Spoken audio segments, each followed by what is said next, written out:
Hi, my name is Dave Gruhl, and I lead the team responsible for assembling, testing, and launching the next rover to land on the surface of Mars, Curiosity. The team just recently installed the mobility system onto the sides of the rover. That's the wheels. There's 6 wheels, 3 on each side, that all have to be verified that their actuators work. And then there's steering actuators too, which is what we use to actually turn the rover when it's on the surface.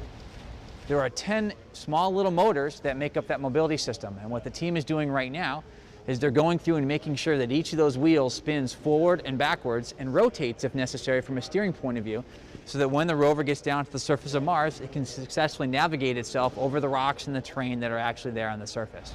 As soon as we finish up the mobility checkout, they'll be putting the mast on the top deck of the rover, and the mast is more cameras and imaging that allows us to take stereo pictures off in the distance of Mars.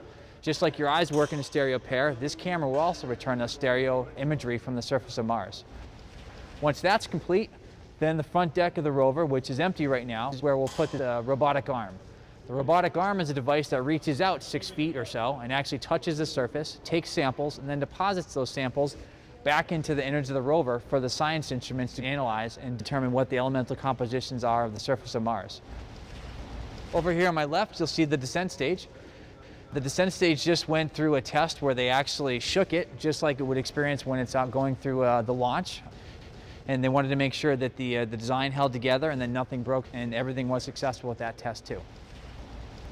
This has been your update on the assembly of the Curiosity vehicle.